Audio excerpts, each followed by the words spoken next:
Hello, everybody. Thank you for coming out today to join us at this, I hope, terrific panel. I say I hope, I'm casting a nervous glance at Michael Strain, as usual. We are here to talk about creating the conditions for economic mobility. We've got a group of great authors to join us to talk about them. So let me, without further ado, introduce them. We are going to hear first from Dr. Strain, who is the Director of Economic Policy Studies and a resident scholar at the American Enterprise Institute. His research interests include labor economics, applied microeconomics, public finance, and social policy. His research has been published in peer-reviewed academic journals and in the policy journals Tax Notes and National Affairs. He also writes frequently for popular audiences in places such as the New York Times, National Review, the Weekly Standard, The Atlantic, Forbes, Bloomberg View, and a variety of other outlets. He is a regular contributor to the Washington Post, where you can read him if you can get past their paywall. You will be hearing next from me. I will be imitating Reihan Salam. My name is Ramesh Ponnuru. I'm a fellow here at the American Enterprise Institute, as well as a senior editor at National Review and a columnist for Bloomberg View. Unfortunately, Reihan Salam, who wrote our terrific chapter on housing, is out of the country right now, so we turn to me as the nearest Reihan equivalent. And I'll be making a few brief remarks about his paper. Next, Kiki Bradley will be up. She is a research fellow in the Heritage Foundation's DeVos Center for Religion and Civil Society, where she focuses on family and welfare policy. Her work has concentrated on how to develop the next phase of welfare reform and to transform other programs that were created to assist low-income families. She also created and runs a graduate welfare fellowship program that trains young conservatives on poverty and welfare issues and the policymaking process. Before joining Heritage, Bradley for 2 years managed or oversaw one of the nation's largest cash welfare programs at the U.S. Department of Health and Human Services. She was the associate director of the Temporary Assistance to Needy Families Bureau, then the deputy director of the Office of Family Assistance. She was also responsible for the Healthy Marriage and Responsible Fatherhood Grant Program. She has 12 years of Capitol Hill experience as a staffer in the House of Representatives, including 8 years as a domestic policy advisor to the Office of the Speaker, where she worked on welfare reform, education, labor, housing and financial services, and other issues. In 1996, she was legislative director to then Representative Jim Talent of Missouri, the author of the TANF legislation. In 2005, she participated in negotiating the TANF reauthorization as part of the Deficit Reduction Act. And then last, we're going to hear from Robert Doar, the Morgridge Fellow in Poverty Studies at the American Enterprise Institute, where he studies and evaluates how free enterprise and improved federal policies and programs can reduce poverty and provide opportunities for vulnerable Americans. Specifically, he focuses on the employment, health, education, and community participation of low-income Americans and their children.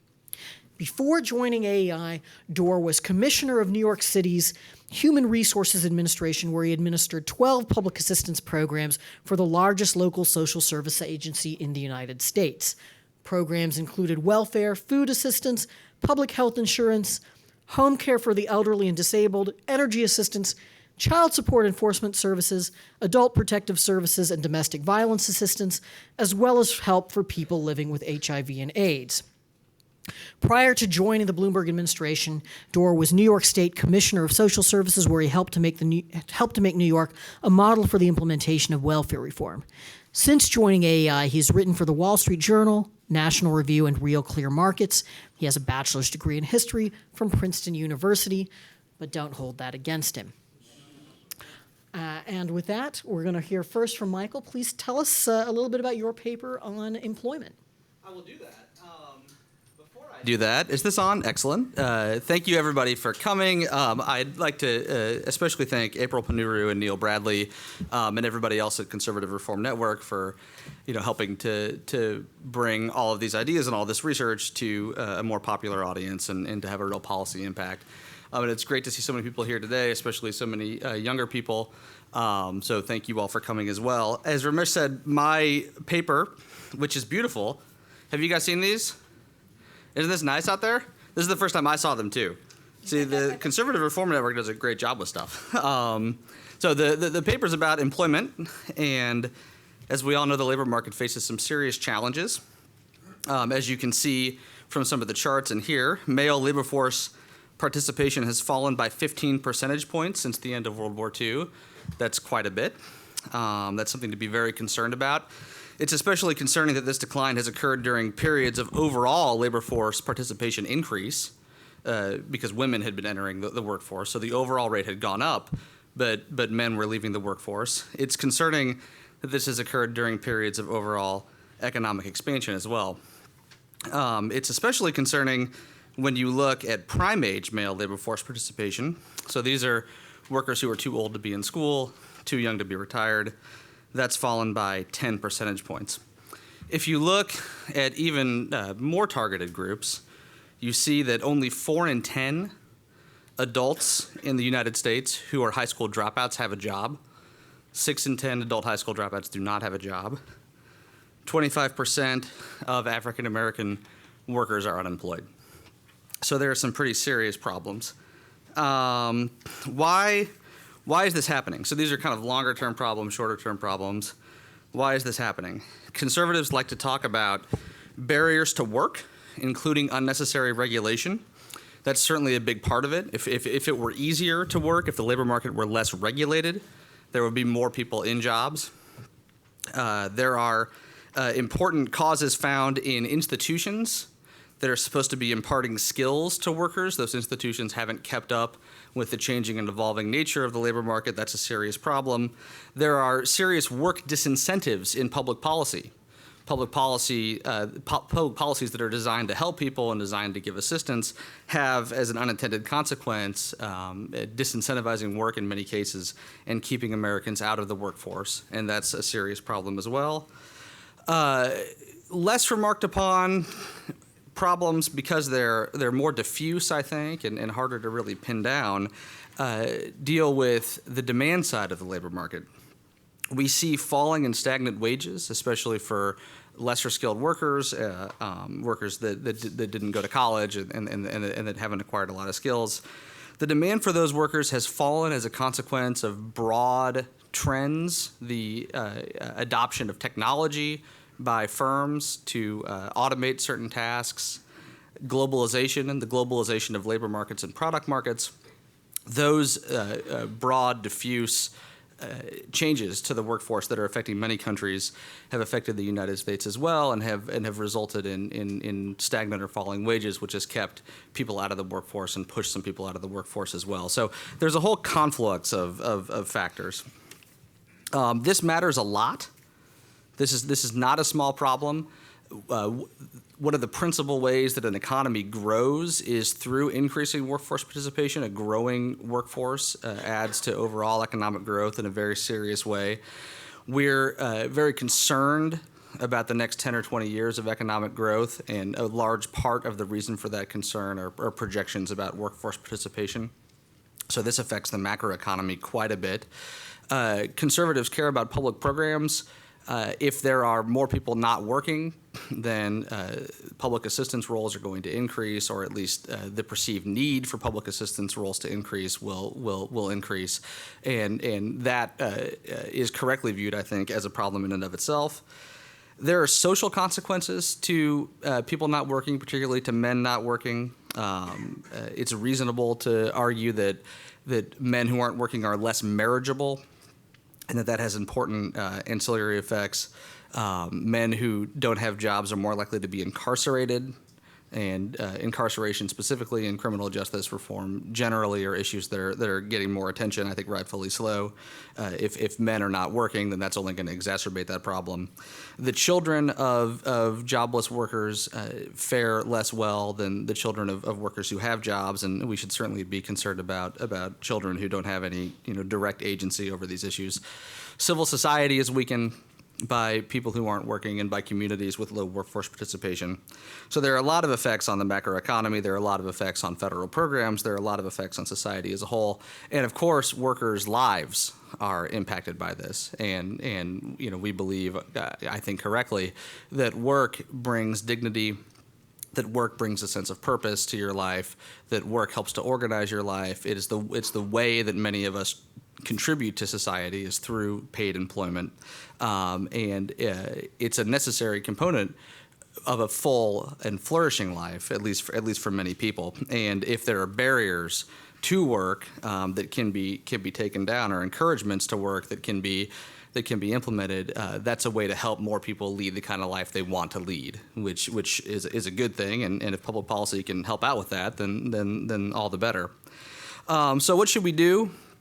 We've those of us who've been affiliated with the Conservative Reform Network, and for that matter with the American Enterprise Institute, have spent quite a bit of time trying to think about how to understand the challenges that are facing society, understand the challenges that are facing the economy, and to construct solutions to those challenges that will really work, and that aren't just the solutions that you would have reached to in 1982 or a similar time.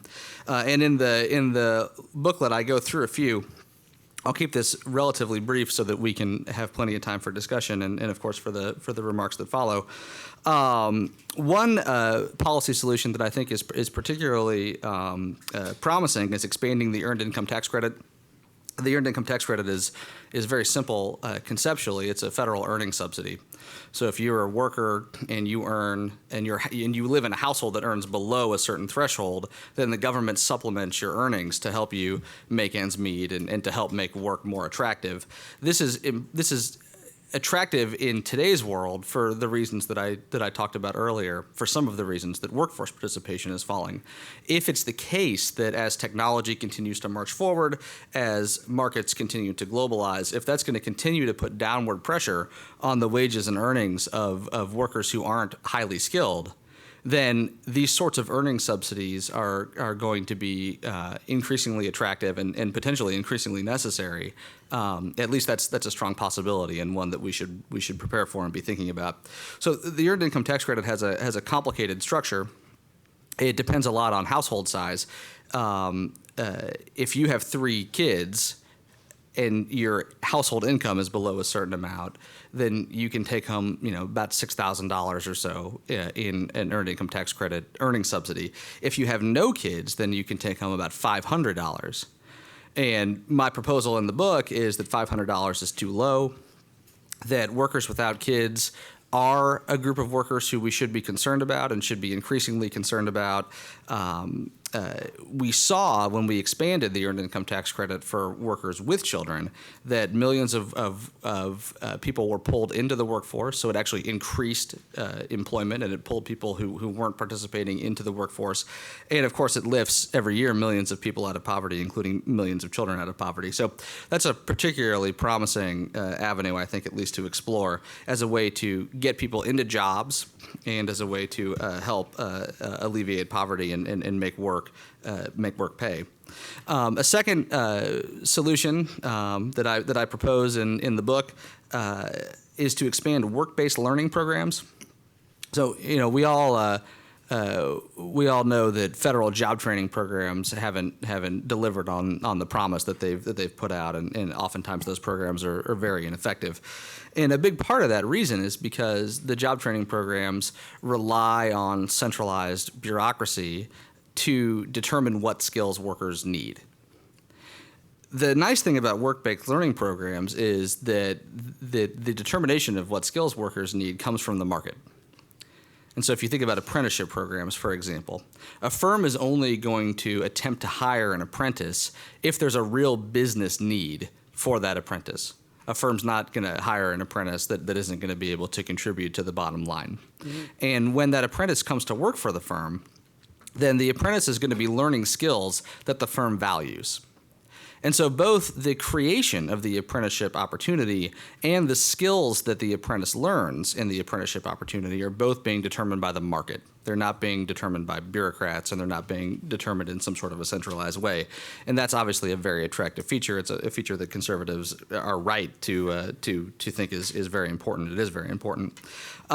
These apprenticeships help workers to get their foot on the bottom rung of the employment ladder, where soft skills are learned and hard skills are learned, and where that kind of socialization into the workplace can effectively take place, which is of course very valuable.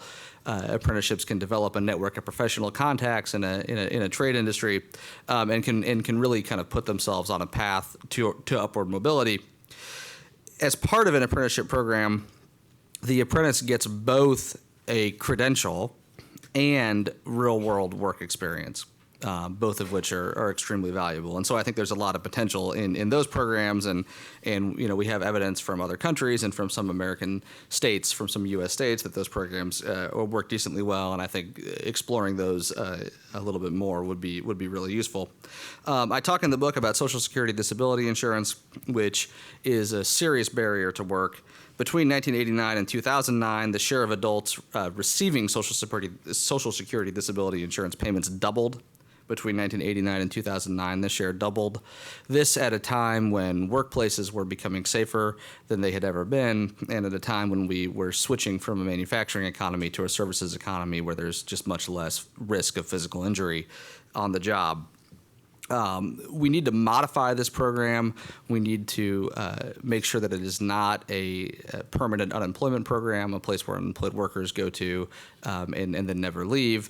And we need to recognize that in today's economy, in the economy of the 1960s, if you were disabled, you were disabled in some sense. You could either do the manual labor that your employer required of you, or you couldn't. Today, in a services economy, we should think of disability as a continuum. And so there are some jobs that a disabled person can do and other jobs that a disabled person can't do. And those two sets vary depending on the type of the disability and the person. We need to modernize our disability insurance program so that it allows people to work as much as they can. At a minimum, we should design it so that it allows people to work as much as they want to. I talk in the book about commute times. This is I think an issue. It's something that I haven't got everybody on board with yet. But if you look at metro areas with a lot of sprawl and a lot of socioeconomic segregation, you see high rates of unemployment, low rates of workforce participation, low rates of economic mobility, and a part of this reason is because, by its very nature, sprawl increases the amount of time it takes people to get to work. Again, in cities that have a lot of socioeconomic segregation.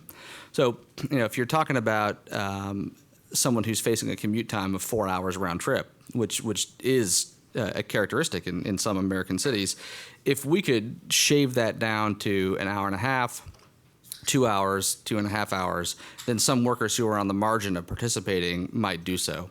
Then you'd have people who were working and they'd earn more money, and maybe they'd be able to move out of that neighborhood into a neighborhood that's a little closer to employment centers.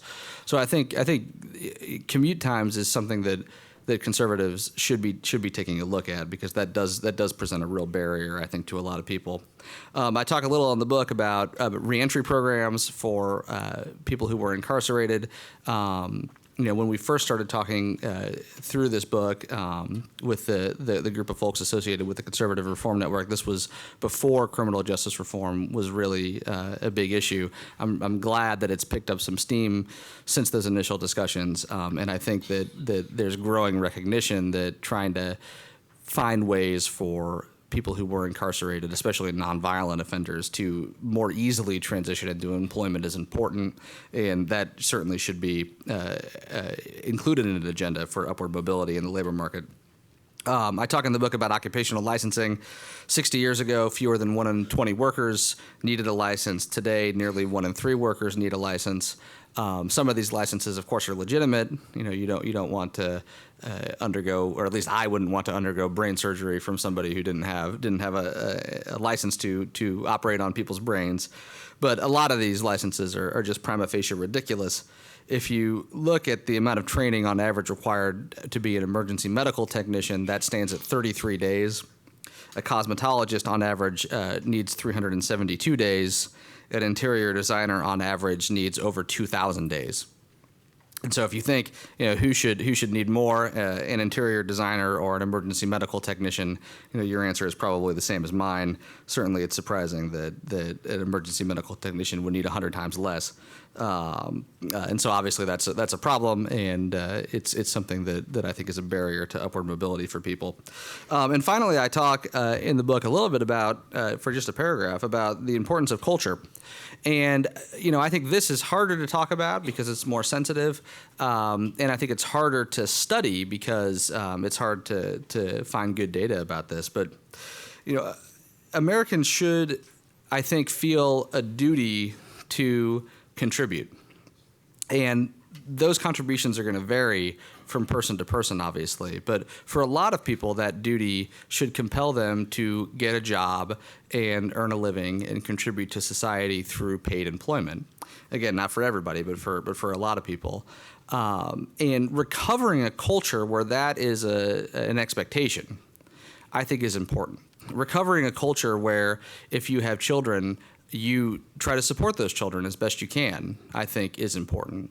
The trends on these cultural attitudes are not moving in the right direction. They're not moving in a direction that at least fills me with confidence.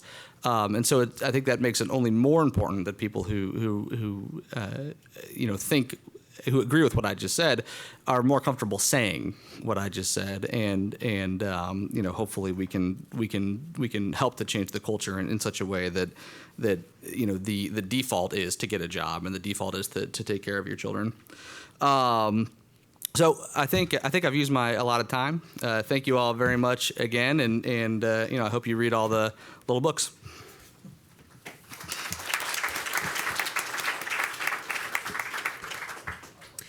Thank you, Mike. My favorite example of over-licensing in the states is that several of the states require you to get a license before you can be a fortune teller, a job that it is literally impossible to perform competently.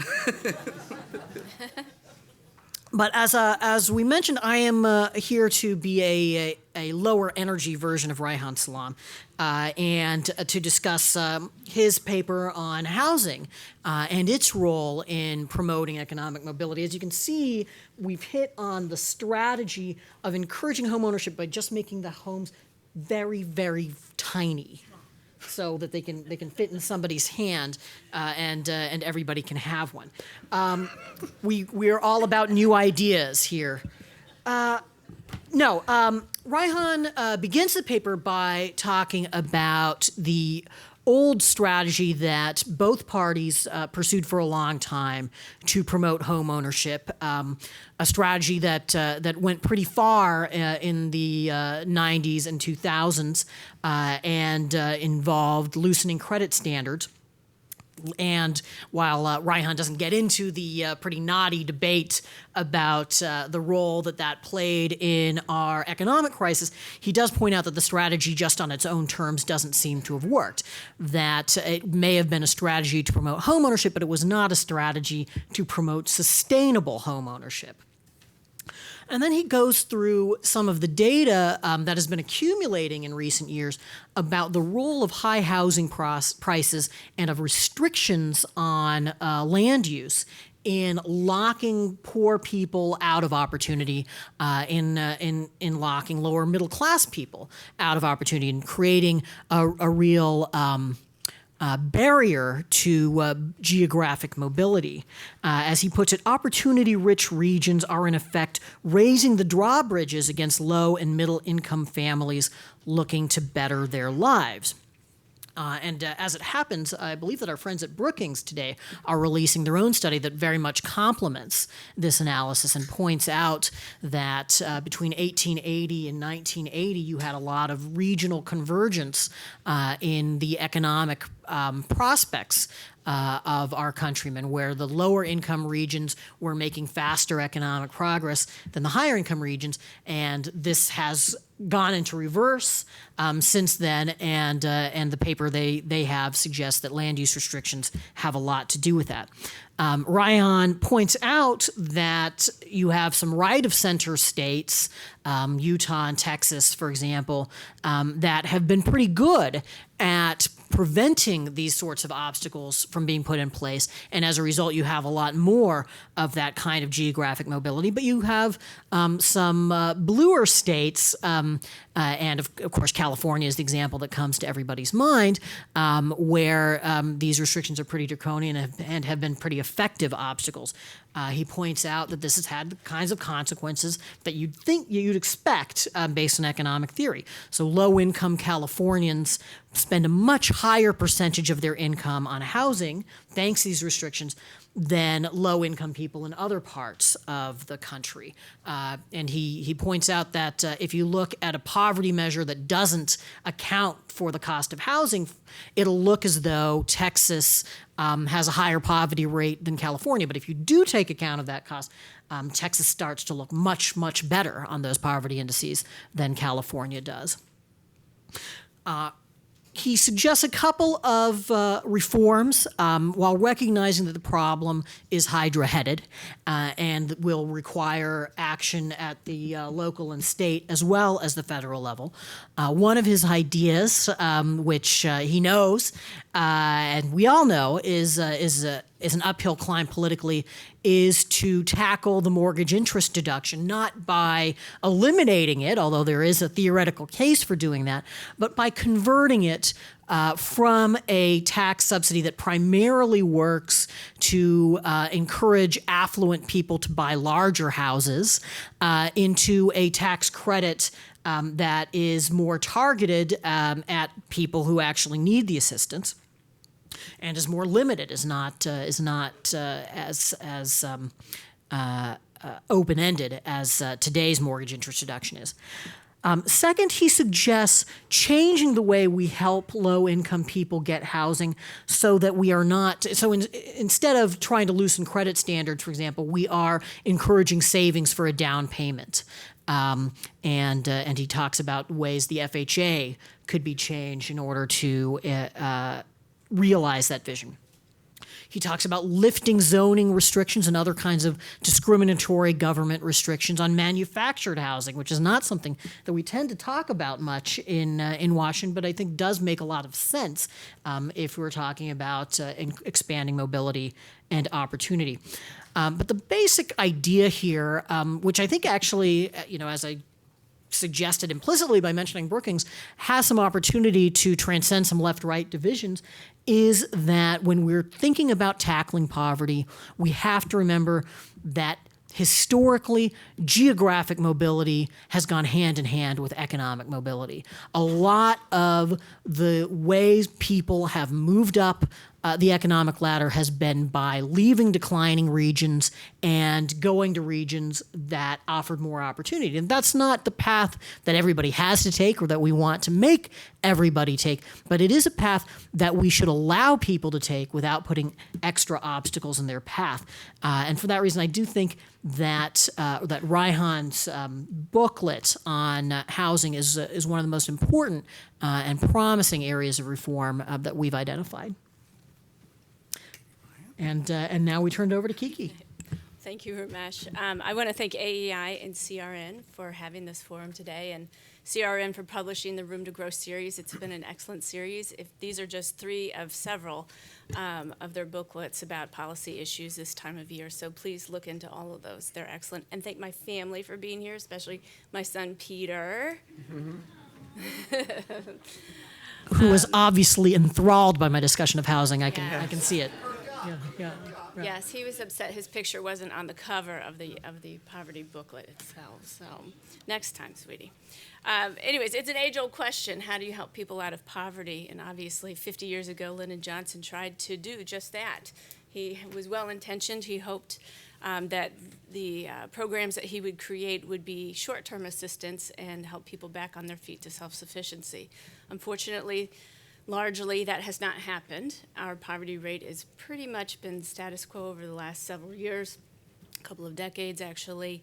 And we know that just giving people a Band-Aid for their momentary material need doesn't actually help them move up the economic ladder. It might help their momentary need to, buy groceries or put a roof over their head, or some slight cash assistance, but nothing embedded in those programs historically has been intended to help them move up the economic ladder. Instead, it's just sustain them at the level that they are, in the lowest level of our economic ladder. So we know that that approach has not worked in terms of helping people out of poverty. It sustained them where they are. It did. We will give credit that it has helped them materially with their needs, but it's failed to move them upward. We also know through federalism, this has been a big issue in this presidential election regarding poverty, federalism and just handing money to states to do the right thing also doesn't work.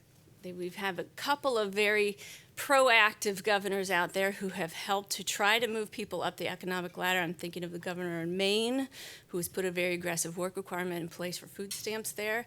And also Governor Brownback in Kansas City has been aggressive in trying to help people, but just giving them money. They get billions of dollars of money on their own through the Social Services Block Grant, Community Services Block Grant, Community Development Block Grant, to the tune of probably $100 billion a year that they could be using this money to turn around and help move people up the economic ladder, and they just don't do it.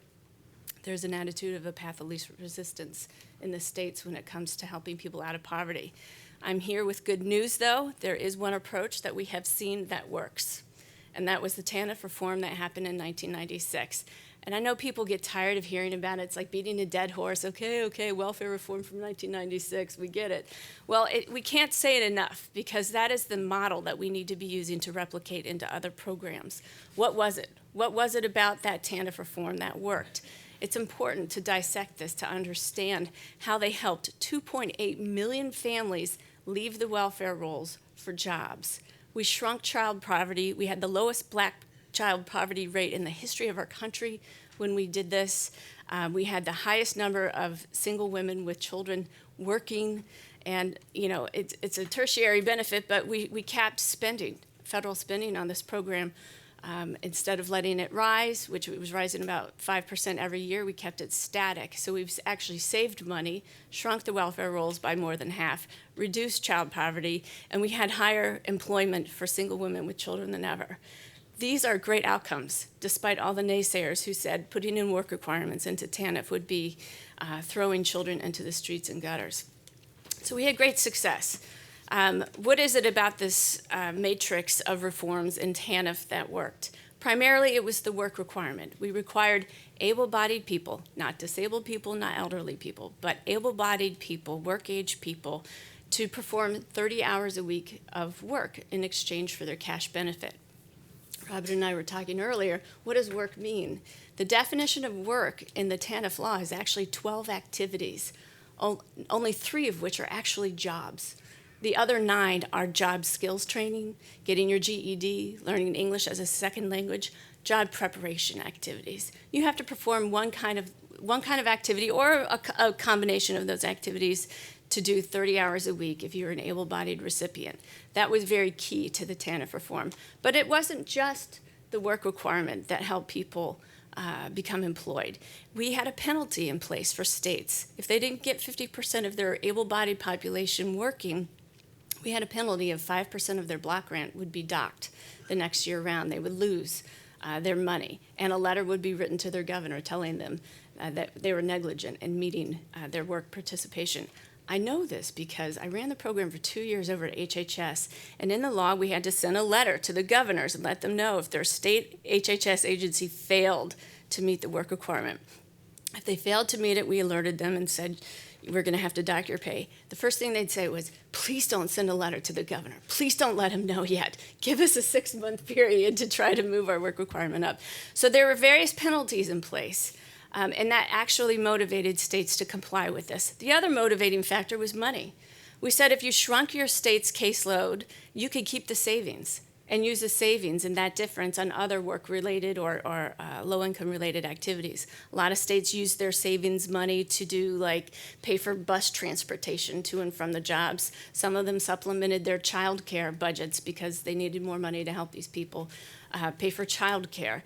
So it was a matrix of different things, as well as a 5-year time limit, an ultimate 5-year time limit in the TANF reform that made this program successful.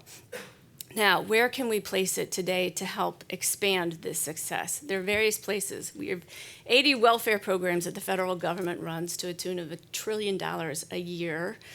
Some of the first places that Robert and I point out in our paper, the easiest places to start would be food stamps. There's no reason why people who are able-bodied with or without children in food stamps shouldn't perform some kind of work activity. If they have to receive the cash benefit, why wouldn't they have to if they receive a food benefit? We would say the same would apply to a housing voucher, a Section 8 housing voucher, or any kind of housing assistance, public housing assistance. They should perform some kind of work activity. Certainly, the federal child care program and Head Start programs should have a work requirement in them. If you're putting your child in federal child care or Head Start, there should be some reciprocating requirement that the parent be performing some kind of work activity and not just doing nothing in exchange for the benefit. So these are some very easy, low-hanging fruit programs that we think you could airdrop in a similar TANF-type work activity into these federal programs and have the same outcome. There's no reason you couldn't have the same success that we had in TANF with these other programs in terms of shrinking the size of them, moving people into jobs, moving them out of generational poverty. We can see this movement if we have the political will to do it. That's a whole nother topic. Maybe we'll get to into the discussion area about the political will to do this, because it's very difficult. In conclusion, I just wanted to also state one other thing about our paper, which is it's not just a top-down approach that helps relieve poverty. We have to talk about the people who are making a difference on the ground. And these are the community and faith-based organizations that are already present in these neighborhoods making a difference. How can we help them leverage more dollars or decrease the regulations on them to expand their services so that they can outreach to more people? We talk about Bob Woods in our book. He runs the Center for Neighborhood Enterprise. He's an amazing entrepreneur who has cataloged outreach to hundreds of, he says thousands, of community-based organizations that are making a difference in neighborhoods across the country. I'll give you a couple examples. Bishop Shirley Holloway runs the House of Help, House of Hope here in D.C. Her organization, through her church, through her ministry, listen to all the things that they do in this low-income neighborhood where they are in Washington, D.C. They do job prep assistance. They do transitional housing. They do drug addiction treatment. They run GED programs. They have a battered women's shelter. They mentor the youth in high-crime areas. They do marriage counseling, adult literacy, and there are about 10 other activities I haven't mentioned. These are the real heroes in our community who we have to remember. It's not just a top-down work requirement in the federal law that makes a difference in these communities. It will. But we have to remember the people who are on the ground, the bottom up, who are trying to make a difference too, because they're the people who actually care and know the names of the people receiving assistance. They're the ones who actually have a heart and pray for these people at the end of the day that are on the ground. So these community-based leaders, which Bob Woodson likes to call the Josephs in their communities, are critical in terms of any kind of solution when we talk about helping people out of poverty. You have to remember the community and faith-based organizations that are already present making a difference. And one other example of that, I know I've gone beyond my time, was when I was running TANF here in D.C., we tried to ship out to all of the states and the practitioners, like Robert was in New York doing it, of all the best practices. One of my favorite best practices was in Massachusetts. Massachusetts had contracted out its TANF services to the Salvation Army, which is a faith-based organization, to help employ their hardest-to-employ TANF recipients. When I say hardest to employ, these are the people who probably don't have a GED, probably have a mild mental disability, but can't get accepted into the SSI program. They're difficult people to employ. And Massachusetts contracted with Salvation Army to take this group of people in their caseload and help them find employment, and they did.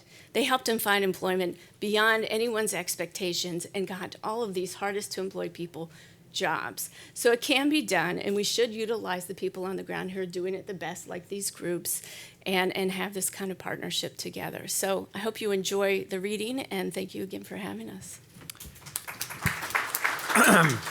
So, unlike housing or labor force or labor market, poverty requires two, a double force. And I have to thank Kiki most of all, because working with her was really a great benefit for me, and I greatly enjoyed it. And she came from kind of a Washington experience, a congressional experience. I come from working in the city of New York and the state of New York at the local level, a bureaucrat, that's true, but still seeing how these programs actually work at the local level. So I think we were a good combination, and I really greatly appreciated being given the opportunity to work with Kiki. The first thing we want to say is that, in my side of this presentation, is that the problem of poverty in America is serious, and it's not getting better. We've had better times. As Kiki mentioned, in the years after welfare reform in the late 90s, early 2000, poverty rates had dropped significantly. We were making progress. I think there are reasons for that. But the last 8 years or 10 years have not been good ones. We're not anywhere near to where we were before the recession, and we're far away from where we were in 2000. So I think that that's one of the important themes of our paper. We wanted to say how disappointed we were in the extent to which our poverty programs are working the way they should and have in the not-so-distant past. The second thing I want to say is, and I've learned in my experience working these programs, is that when we talk about these issues, the left or the liberals get, I have to admit, the details right more often and the specifics right more often than the conservatives do. But the conservatives get the themes and the principles more right more often. And I've discovered that really that's the most important part. That if we are focusing on work and employment and activity and personal responsibility as a reciprocal relationship between the recipient of assistance and the provider of assistance, government, and we're focusing on family and the importance of two-parent families, importance of marriage, the importance that children do much better in two-parent families, those kinds of messages from the large providers of assistance, the federal government, the state government, the local government, matter a lot. And when you're not on the right place with regard to those themes, I think you really undermine the effectiveness of all the programs. It goes very much to what Michael said about culture. One way we express culture in the United States is the way in which the leaders of these large programs talk about these programs. Do they talk about personal responsibility? Do they talk about self-sufficiency? Do they talk about work? Or do they talk about entitlement and relieving poverty by a transfer of benefit and government spending, and the programs are better because they've enrolled more people? Those are two really different focuses, and I think you'll see in our paper we very clearly say we want to talk about these principles in that way: work, family, personal responsibility, and local activity and community involvement.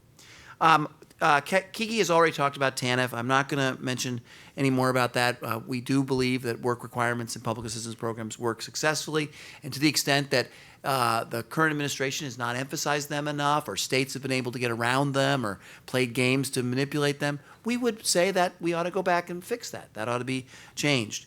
The food stamp program is the next large program. One statistic that I often mention is that in the period between about 2003 and more recently, the number of food stamp recipients who are able-bodied adults, working age, who report when they apply for SNAP that they have no earnings, has risen from 3 million to 10 million. Now, I am a food stamp supporter. I think the program does a lot of good. It relieves hunger, and it helps families in need. But and it also sometimes supplements work. By low-wage work, you add a little food stamp benefits, and you can make work pay. But it's not supplementing low-wage work when it's providing assistance who, when they apply for SNAP, say they have no earnings.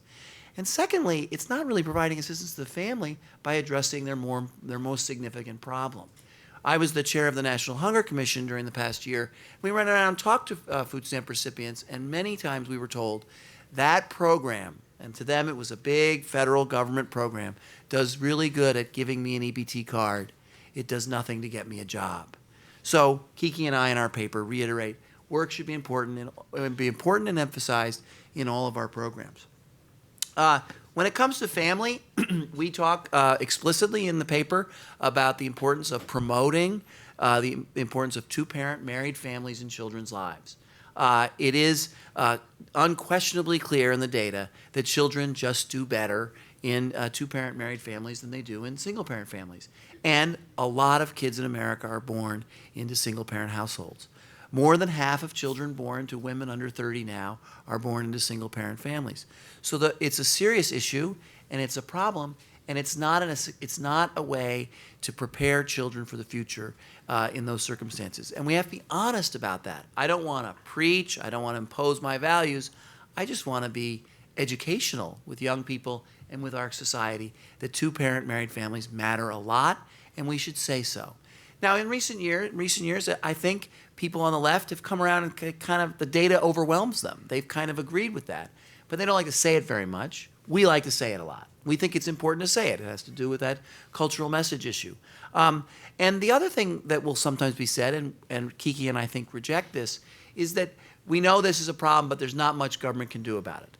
Well, the fact of the matter is we have an example of efforts to reduce change behavior with regard to family formation in our experience with teen pregnancy, which has been cut in half since the early 90s. And part of the reason it's been cut in half is because we as a society, Democrats and Republicans, pastors and other kinds of leaders, teachers, sent a message, the media, movies, that having kids when you're a teenager and not prepared to raise them with a co-partner is not a good idea. And behavior changed. There are other ways in which behavior changed in the United States due to those kinds of messages. Kiki and I feel strongly that that needs to be talked about. Another way we promote family, and we want to talk about, and this is, now we're going to get into this is going to reveal my inner bureaucrat. My first job in government was the director of the New York State Child Support Enforcement Program, which is a fairly large federal program. It's not well known or understood. It's funded very heavily by the federal government, and it was intended to enforce the parental financial responsibility of the absent parent in children who either applied for cash welfare or were in a single-parent family and the mom needed assistance from a program that could provide that assistance. And it got to be, in the early 2000s, very effective at helping bring important resources into households of poor single-parent families. And it was effective in doing that, which was good for the family, good for the kid, but it was also effective in enforcing a societal expectation. If you have a child, you're going to have to provide appropriate financial support to that child. You can't just walk away. Two important values: helping poor kids and also ensuring that an important societal expectation was enforced. Since about 2005, the emphasis on that program has diminished dramatically, so that we've gone from a time when we had about 60% of single-parent families had a child support order to less than 50%. And that's because in this administration and less so than the one before that, there's just been a less focus on an expectation, a societal norm, a requirement, a personal responsibility function. And as a result, kids are going hungry. Poverty is the poverty relieving effect of child support and collections has been diminished. We make a strong stand that that should change. And I'll tell you how that can change. The only program that provides assistance to single-parent households that requires this cooperation with child support enforcement and really pushes it is TANF, the cash welfare program. Well, as we learned, cash welfare program now is much smaller than it used to be because of what we've done with regard to work. Many other forms of assistance that supplement work or they're providing assistance are now taking the place of TANF. Food stamps, public health insurance are the two biggest.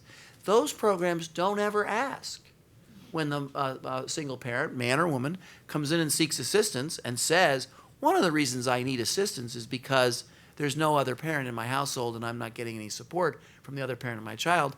Those two programs don't then say, well, let's help you get that support at a reasonable amount, commensurate with what their ability to pay. They ignore that.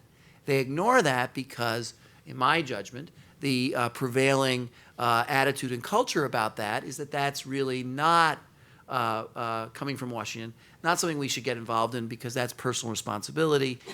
Our job is just to get you the benefit, not worry about how you could maybe avoid having the benefit. One way, additional resources could be brought into family if we pay greater emphasis to child support enforcement than we have in the recent past.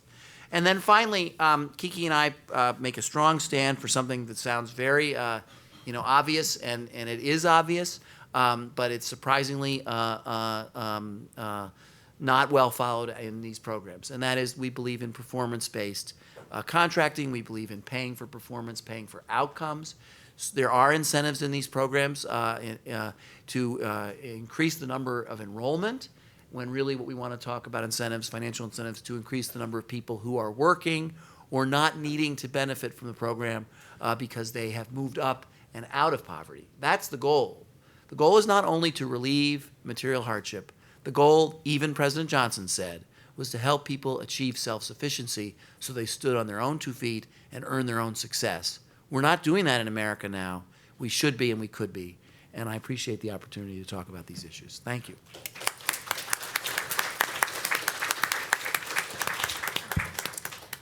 Well, I am going to seize the opportunity to ask a few questions here because I can. And I'd like to ask first a question to Kiki and Robert.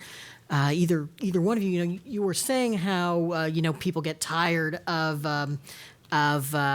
conservatives saying how great the 1996 welfare reform was, but I do think that particularly over the last 2 years or so, there's been a kind of congealing conventional wisdom on the left that welfare reform was overhyped, that it was in fact a failure.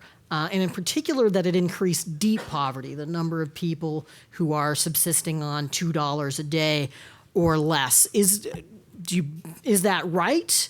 And does it suggest that this basic model that you want to build on is mistaken? Well, first of all, you're absolutely right about a congealing of opinion on the left. And I'll just make one comment about that. That's clear to me in all of the sort of sessions I go to now that I've been in Washington. I see it, I hear it, I think it's there. But it's interesting that they don't say it much. The politicians don't say it much. It's very interesting the extent to which Democratic leadership has been afraid to take on the TANF was a success argument. And that, I think, is partly due to they recognize how popular it was, and that enforcing or expecting work from people seeking assistance is enormously popular. And while they may have some concerns, they're not really willing to take it on in I think, an open way as much as they should. With regard to deep poverty, I think that that's been really overhyped. Evaluations and research data on people in that status of the income ladder are very hard to get accurate measurements of.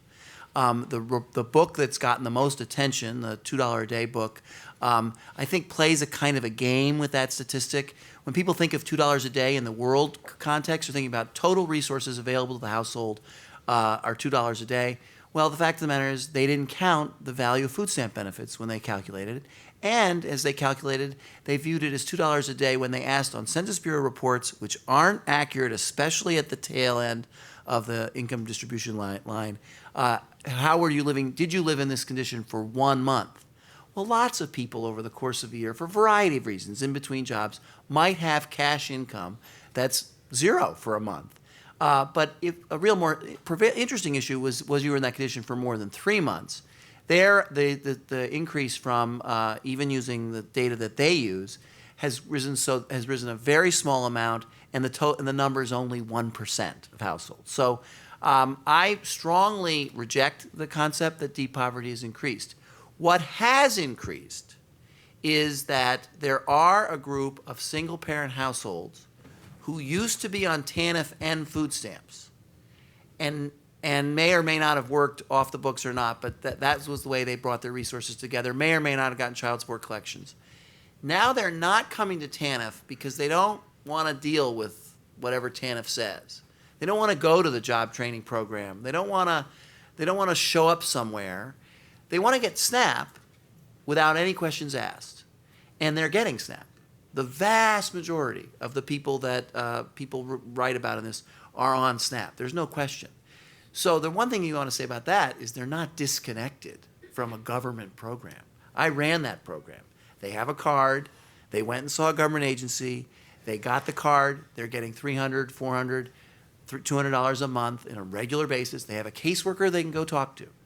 The problem isn't, to me, the problem is both that there may be some people in that circumstance which we ought to talk about, and that we have a government program that has that kind of relationship with that person and is not following up or doing anything about it, because the prevailing view from Washington has been, give them the benefit, don't ask any questions, no barriers, no evaluations, no case management, no work requirement, no asking, hey, can we help you get a job?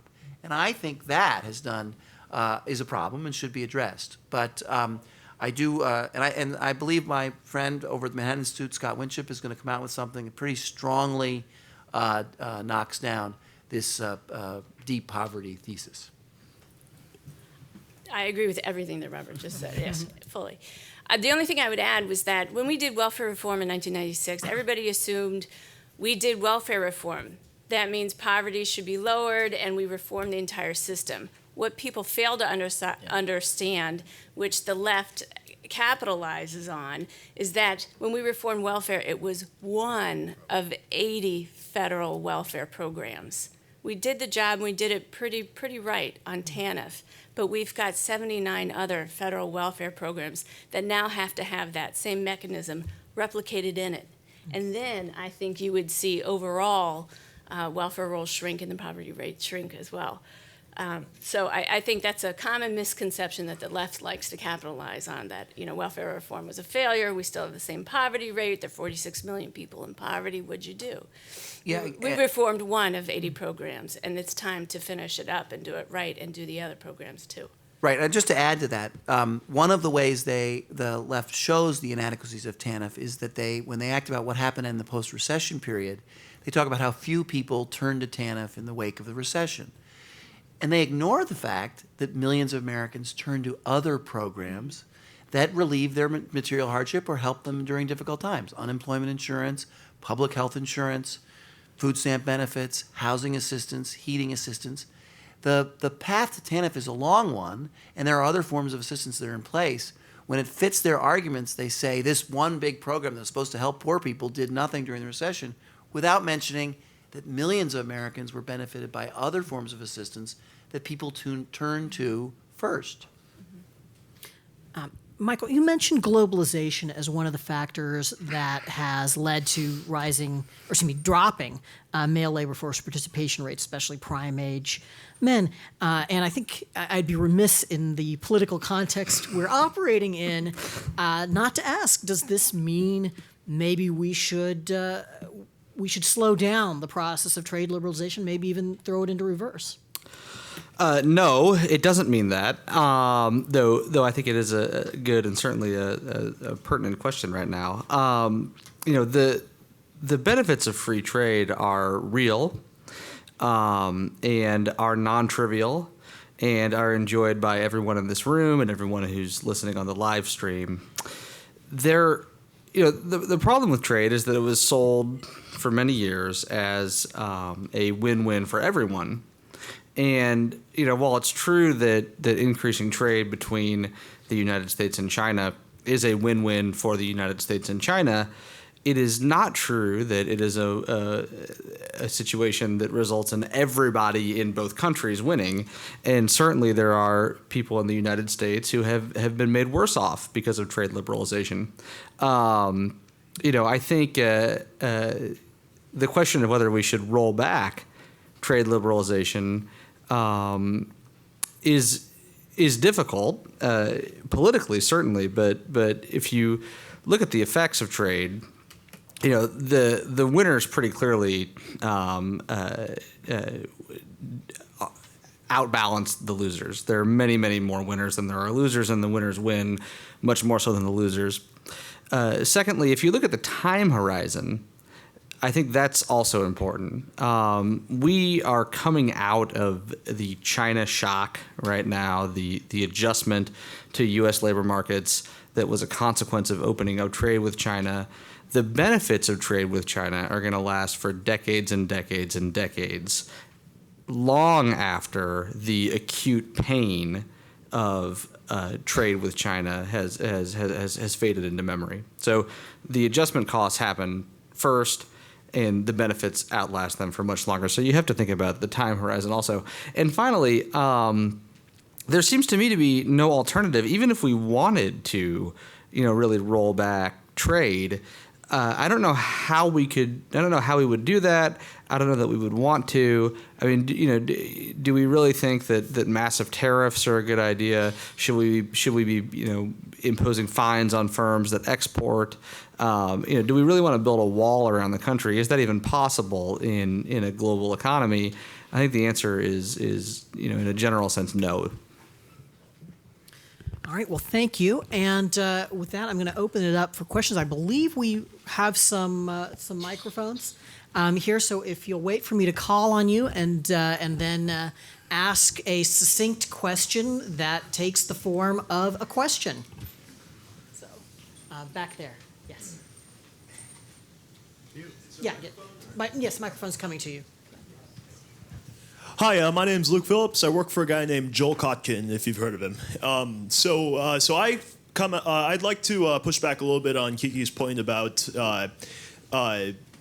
federalism as a problem in terms of welfare policy.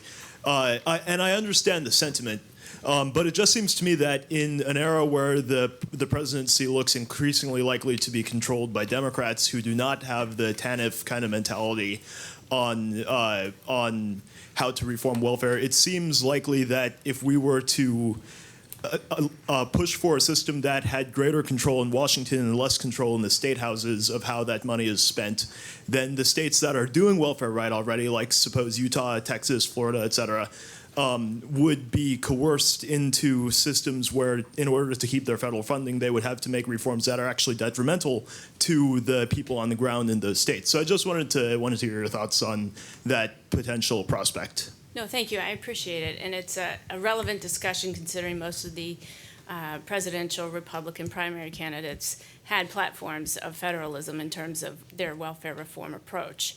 And that's why I wanted to bring it up. Federalism works in a lot of different policy issue areas, absolutely. What we know definitively and factually, however, is when it comes to helping people out of generational poverty that are on programs like TANF or food stamps or housing, that those programs haven't served to move those people up the economic ladder. When given the opportunity and freedom for states and governors to have the fortitude to do this, what we've seen is that there are a handful of good players. Like you said, Florida and Texas and New York have always been good players when it comes to helping people move out of poverty and into jobs. But for the most part, what we've seen mostly, maybe 45 of the other states and the territories, don't do it. They choose a path of least resistance. When we reauthorized TANF in 2005 and the new stronger work requirements went into effect in 2007, and we had to enforce stronger work requirements on the states, what I saw out of working out of the TANF Bureau in Washington was a loophole that was created during the Clinton administration because President Clinton's the one who signed welfare into law, and he was able to regulate on it. And he really did, his regulations came out late, which is actually beneficial because most of the states at that point had done the hard work and gotten people off their rolls, right? He had created a loophole that no one was able to take advantage of because they already shrunk their caseloads by more than half. So when we recalibrated this caseload reduction credit in the DRA of 2005 and implemented these stronger work requirements, what we saw was all the states now had a tougher work requirement to meet. And what did they do? They all ran to this huge loophole that had been created by the Clinton administration. Red states as much as blue states, as much as it breaks my heart. Red states were doing it as much as blue states in order to eliminate their work requirement and not have to engage people because it's easier, costs less money. They can have a smaller caseload of social workers if they don't have to do real work requirements. It's a really hard job to help the most unemployable move into the workforce. That's really hard work. And so unfortunately, I wish federalism worked better in this situation, and it does for a handful of states, and that's good. But since we have the fiduciary responsibility of billions of dollars to be spent correctly, and we know that when we impose these work requirement strings onto the states, they work, then we should do it. And that's why we do it. But we do give them the exchange of flexibility for the dollars. They can create their programs as they want. They can create their work programs as they want. If they say you have to do a report to a job training center every single day, and that's what you want to do, and that's what Kansas wants to do, great. If Maine says, we're just going to contract with FedEx or some other large employers and you have to report to those websites, great. We're going to let you run it however you want. We did do that exchange of flexibility for the states. So there was an element of federalism in doing this. And we took the entitlement off of it, sent the money down to the states and said, you're going to get the same amount of money today. Whether or not your caseload grows tomorrow, you're going to get the same amount of money. So there was an element of federalism in the initial TANF reform. And I would say that same type of smaller version of federalism should occur with these other programs, housing and food stamps and child care and Head Start, but with stronger work requirement strings because we know it works. And when left up to their own, we haven't seen the type of performance that we would like to see. Right, an open-ended block grant without requirements is subject to abuse by the states, and especially if it has an inflationary adjustment, it will then just continually grow and grow and grow and be possible to cut. The TANF version, which was really a block grant with rules, and a really revolutionary fiscal incentive, which was you got the money, and if you were successful at helping people move off of cash welfare, you could keep it. You still got the same amount. And that's controversial. Some people feel that there's been some gaming, and there maybe have. We could work a little bit on that. But I agree with Kiki that the idea that we would just push it all to the states because they're smarter and better will end up being a situation where you're locked into an annual adjustment, and you won't have really any control on the federal taxpayer's dollar being spent poorly or well, and that you will get a lot of problems. I should also say in New York State, without the rules and the requirements and the penalties that Kiki mentioned, one thing about Kiki and I is we get to admit at a place like this that we're bureaucrats or former bureaucrats, but what happens is if you send a letter in the federal government to a state saying we're going to penalize you or reduce your amount because you didn't do what we said you were going to do, that has an effect, and I think that's okay. Thank you.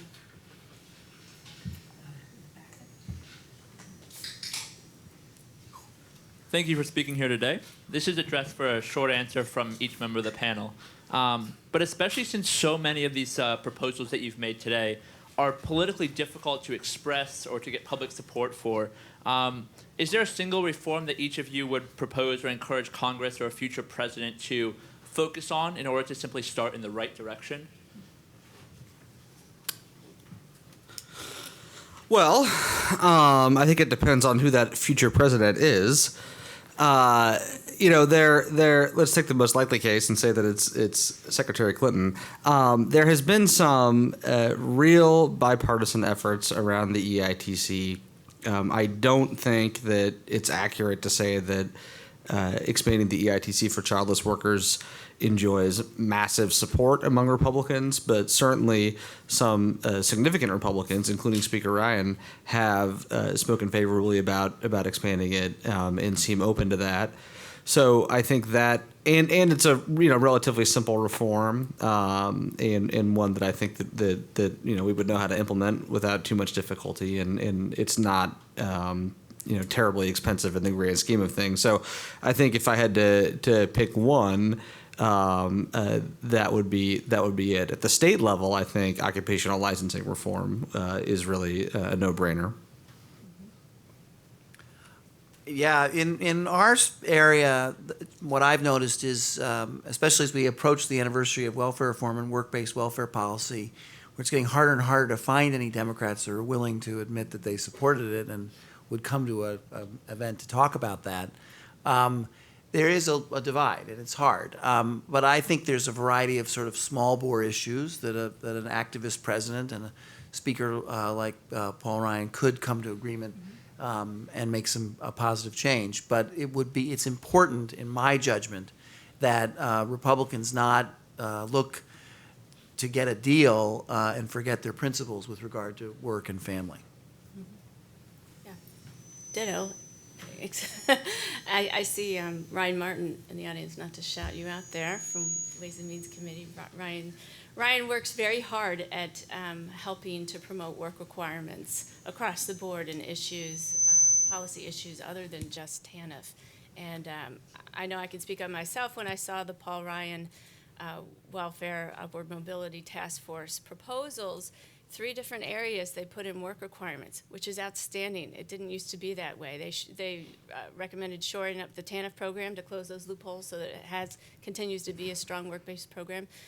They supported putting in the same TANF work requirement into the housing programs. And they also supported the work requirement and food stamps. So that's great. That was really great to see. And it could go further than that. You know, I'd say Medicaid is a place where we could, which is the largest welfare program, incidentally, in our country, is Medicaid. Absolutely, you could put in a work requirement there. And a few other places as well. But that's movement. When the speaker has promoted a poverty agenda to help people out of poverty, that's helpful. He has a bully pulpit there that many other politicians don't. We're grateful he's talking about this. We're grateful that he put in his proposal stronger work requirements and replicating them in other areas. So, you know, I think it's moving in the right direction. I feel good about that, and I hope whoever is the president that they would adopt the same movement in the work-related area. Yeah, and I'm sorry, but I would just reiterate something Kiki said before, is that work requirement may not sound correct, because it really is an expectation that you engage in an activity if you're not employed, so that your need for the amount of assistance you're getting is not as great or not needed. That's what it is, and that's not get a job or get out. It's come someplace, participate in an activity, look for a job, or explain to us what it is that is your physical or mental disability that's preventing you from doing that. That's the way a good program is operated, and that's not the way these programs are run now.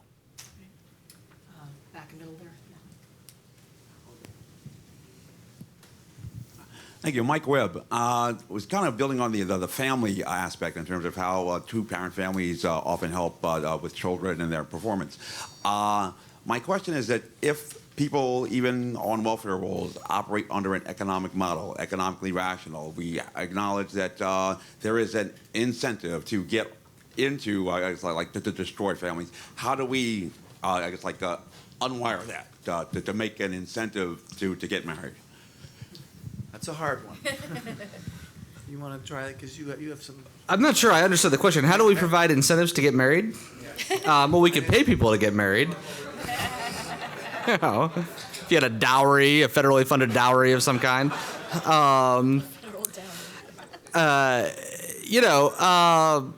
I think it's hard, and there are marriage disincentives in public programs.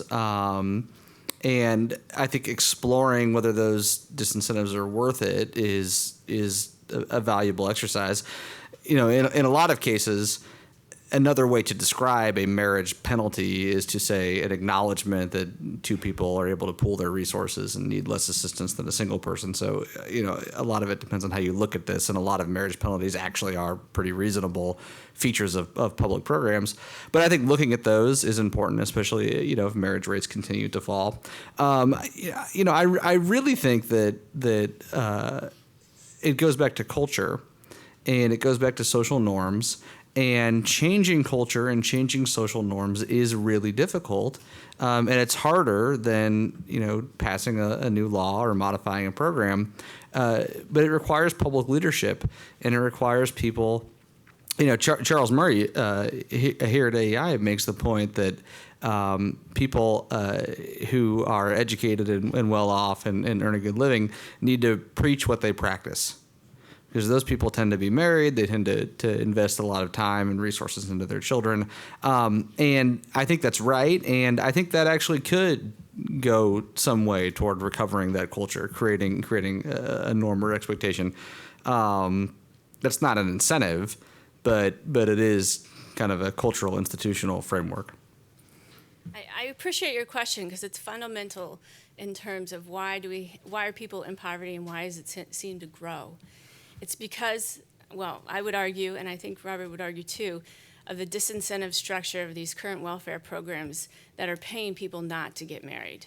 These programs say, including TANF, we didn't eliminate the marriage penalty when we did TANF reform. It still says if you get married, we will shrink your benefit or take it away. So there's clearly a distinction for recipients when they come in the door. Do I want these benefits more or do I want to get married? I can wait, I'm married. I need these benefits to take care of my kids right now.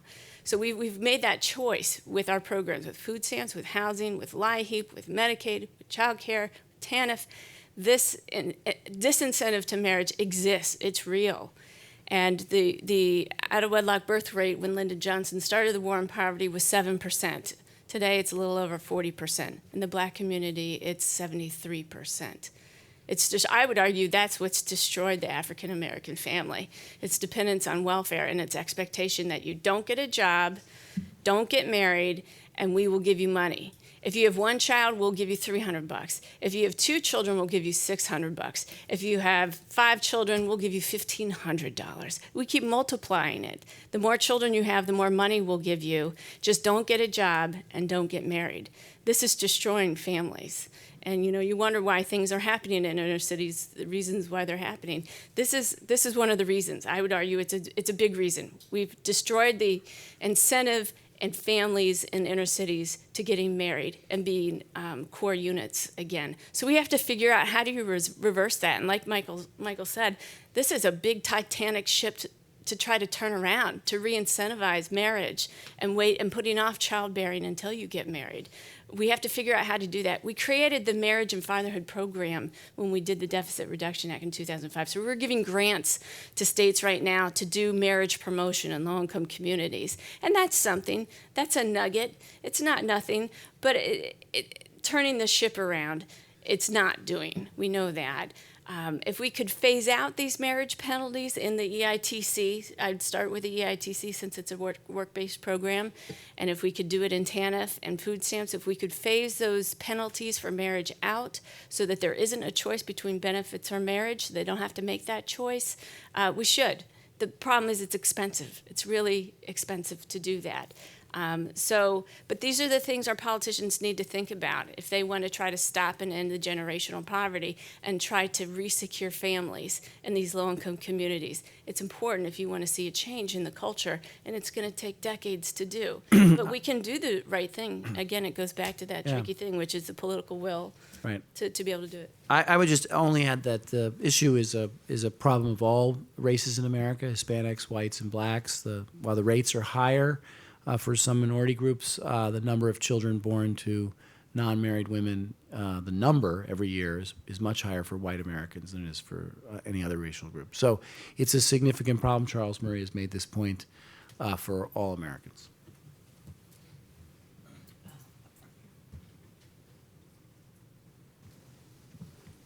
Thank you very much, Larry Checco, and I agree with a lot of what Kiki just said about the disincentives.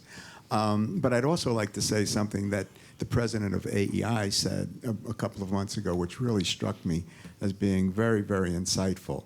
And that the other thing wrong with the Johnson administration's war on poverty is that somewhere along that continuum, we started to see poor people as liabilities to be managed rather than assets to be developed. And that struck me, just like a freight train moving, as Bob Dylan would say. But I also think that the problem is even more fundamental than that.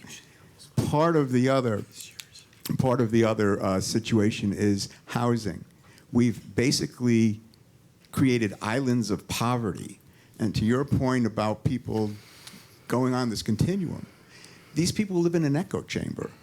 They don't have the opportunities that the rest of us have. And somewhere along the line, something else I heard that was very prescient was that talent is out there, even in the poorest communities. Opportunities are not. So I really think that we really have to figure out how to bring opportunity to people, to give them. We just can't, carry on in the way we've been carrying on. And I'm not saying it's the right or the left. I don't even like those terms anymore because it just continues the polarization. But somehow we have to give people opportunity, and we have to give them an opportunity to grow themselves. Thank you. Absolutely. And no question. I said enough. I am also a fan of bringing opportunity to people. Well, I'll say you're touching on a nerve, because I get the question a lot. Well, then why didn't the left, when they created these programs, put in some type of expectation of work or moving up the economic ladder and work-based solutions? Why didn't they include those? Yeah, they're not dumb. They know. They see the same thing that we see.